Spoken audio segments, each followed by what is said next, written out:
Good morning प्यारे बच्चों, मैं हूं आपके एजुकेटर पूर्णिमा और हम करेंगे हिंदी की वर्कशीट नंबर 1। क्लास आपकी 7th है। तो चलिए स्टार्ट करते हैं। ये वर्कशीट है 6 अप्रैल की। ओके।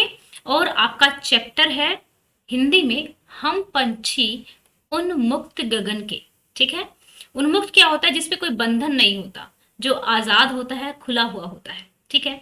तो यहाँ पे जिस तरीके से कोविड-19 के टाइम में लास्ट ईयर आप लोगों को ये लग रहा था कि हम घर में ही बंधे हुए हैं, कुछ कर नहीं पा रहे हैं, अपने फ्रेंड्स से नहीं मिल पा रहे हैं, तो आपको कैसा लगता था उस टाइम जब लॉकडाउन लगा था?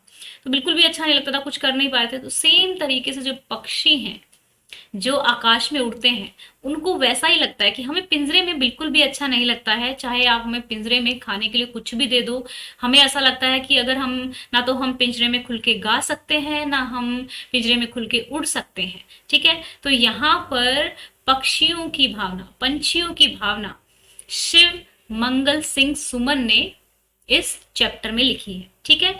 तो आपको बच्चा ये याद रखना जरूरी है कि जो ये कविता है हम पंछी उन्मुक्त गगन के, किसने लिखी है?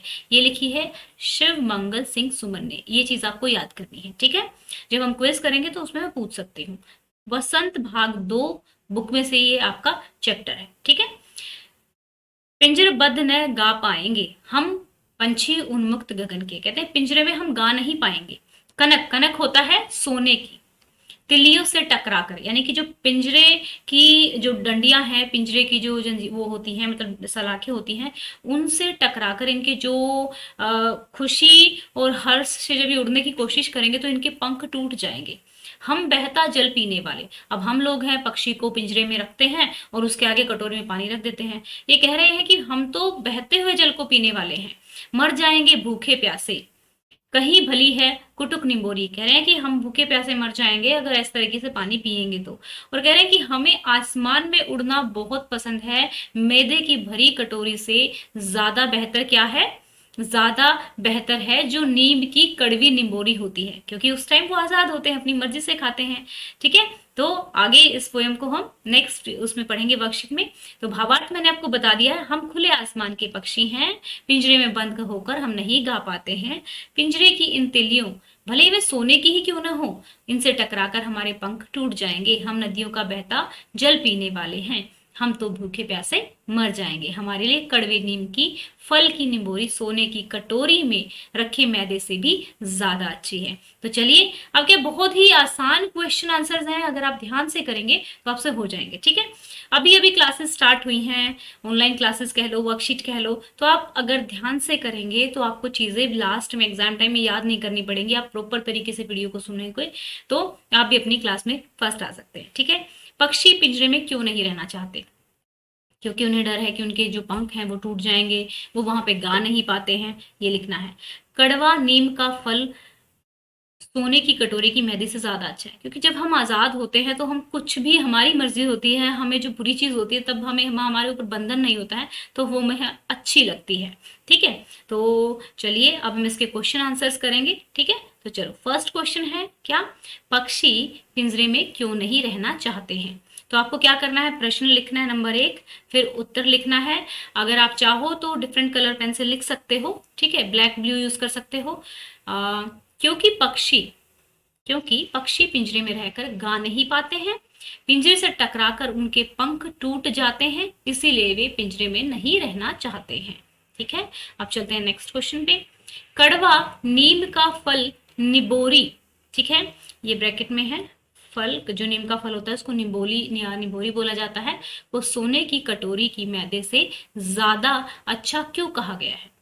क्योंकि आजादी सबको प्रिय होती है। आपको भी आजाद रहना अच्छा लगता है। लॉकडाउन में आप भी जब अपने दोस्तों के साथ क्रिकेट खेलने जाते थे या अपने दोस्तों से मिलते थे, साइकिलिंग करते थे, तब ज्यादा अच्छा लगता था ना। तो डेफिनेटली सबको आजाद रहना अच्छा लगता है। अब अगर आपको बांध के एक चेयर पे खिलाते रहें कुछ भी चीजें, कुछ टाइम के बाद आपको पिज्जा भी अच्छा नहीं लगेगा। ठीक है। कैद में रहकर अच्छे से अच्छा खाना भी बुरा लगता है, वहीं आजाद रहकर हमें कड़वी चीजें भी अच्छी लगती हैं। हम खुश होकर खाते हैं ना करेला, जब मम्मी बनाती है। ठीक है। प्रश्न, क्या आपको लगता है कि ये कि ऐसा कर लेना। ठीक है। कि पक्षी भी मनुष्य की तरह भावों को महसूस करते हैं कैसे? ठीक है। तो उत्तर हाँ, मुझे लगता है कि पक्षी भी मनुष्य की तरह भावों को महसूस करते हैं, क्योंकि वह भी मनुष्य की तरह अपने बच्चों के साथ और झुंड में रहना पसंद करते हैं। लास्ट ईयर जब मैं घर पे थी ना, तो मैंने देखा था कि 2 चिड़िया थी, उनके 3 बच्चे थे। तो जिस तरीके से हम बच्चे होते हैं ना, जब हमारे पेरेंट्स हमें कुछ सिखा रहे होते हैं और हमें भी बिल्कुल बिल्कुल मन नहीं करता उस चीज़ को सीखने का, जैसे थोड़ा डर लगता है, तो सेम उसी तरीके से जब मैं देख रही थी खिड़की से बाहर, तो वो बच्चे भी छुप-छुप के कहीं बैठ जा रहे थे, और जो चिड़िया और चिड़ा थे वो दोनों उनको क्या कर रहे थे, सिखाने की कोशिश कर रहे थे। तो सेम उनके अंदर भी भावनाएँ होती हैं, क्योंकि आपने देखा होगा वो लोग झुंड में रहना पसंद करते हैं, ठीक है? कि पक्षी भी मनुष्य की तरह भावों को, यानी कि जो भावनाएं होती हैं, उनकी फीलिंग्स होती है, उनको महसूस कर सकते हैं, क्योंकि वह भी मनुष्य की तरह अपने बच्चों के साथ और झुंड में रहना पसंद करते हैं। ठीक है, तो इस तरीके से इसको लिखेंगे। अब चलेंगे नेक्स्ट क्वेश्चन पे। आपने बहुत सारे पक्षियों को देखा होगा, ठीक है, तो आपको उनकी क्या करनी है, सूची बनानी है। गोरैया है, मोर है, तीतर है, नीलकंठ है, तोता है, चील है, कबूतर आदि। और भी जिस जिस पक्षी का नाम आपको याद हो वो आप लिख सकते हो। और एग्जाम में जरूरी नहीं है कि आपको यही पक्षी लिखने हैं, जो भी आपको याद आए वो पक्षी आप लिख सकते हो, उन पक्षियों के नाम आप लिख सकते हो। ठीक है, कौन सा पक्षी आपको सबसे अच्छा लगता है, उसके बारे में अधिक से अधिक जानकारी एकत्रित करके लिखिए। मुझे ना मोर सबसे अच्छा लगता है, और नीलकंठ भी अच्छा लगता है, but on the second number, क्योंकि नीलकंठ में भी बहुत प्यारे प्यारे रंग होते हैं। ये हमारे देश का राष्ट्रीय पक्षी है, और जब ये नाचता है तो बहुत ही बेहतरीन लगता है। और गांव में तो ऐसा होता है कि जो मोर होते हैं वो छत पे डेली आ ही जाते हैं, हर किसी की छत पे घूमते रहते हैं, लोग दाना डाल देते हैं वहां पे।